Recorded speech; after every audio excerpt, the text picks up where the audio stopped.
Hello and welcome to another episode of Anime Lounge Short Flight. Today we're talking about Undead Unluck episode 21. If you've followed me up to this point, you know that I read the manga along with every episode. And today's episode covers the end of chapter 40 and goes through all of 41 and all of 42. And I'll just say this up front, literally no changes. They followed everything to a T, did a great job.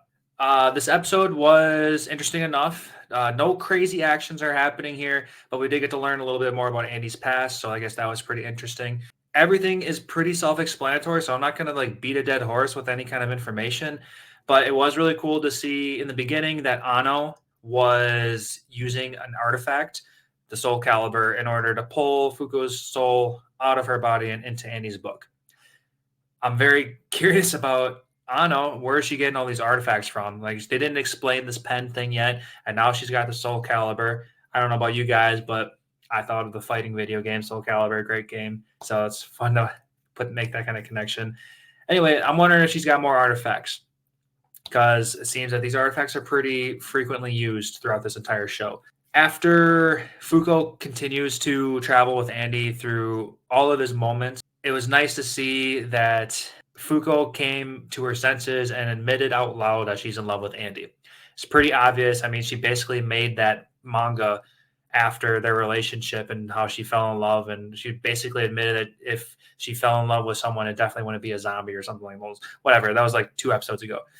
But it was nice to see that that's being point blank said out loud.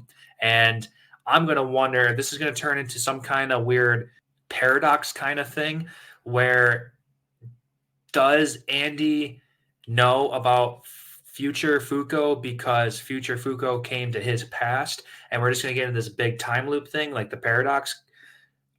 Of course, this isn't a possibility in real talk, but I wonder if they're going to try to make this, part of the show, because anime logic, you can make anything work out. And we're only going into his memories. This is another weird part. We're going into his memories. So why are things changeable in the past in that kind of sense? Whatever, just getting too nitpicky. It's very interesting in itself, so I'll just let it be what it is. So yeah, great episode. Stepping stone into what's going to happen next. I assume the next episode is going to be like that too. If you watched the previews for the next episode, we saw Victor. So I did read the first couple panels of the next chapter. Victor's right away. He's gonna make an appearance, and he's not happy that Fuko is there. He tells Fuko, don't follow me from here on forth. These are my memories. So I stopped it right there. I didn't want to know anything more, but I am very interested to see that Fuko's obviously not going to listen to him, and we're going to learn a little bit more about Victor. So that's going to be very interesting. Victor's a badass. Can't wait to see more about him. So hopefully you guys are just as interested as I am, because great show, man. This is a great series. But yeah, I'm going to end it there. So I'll just see you guys next week.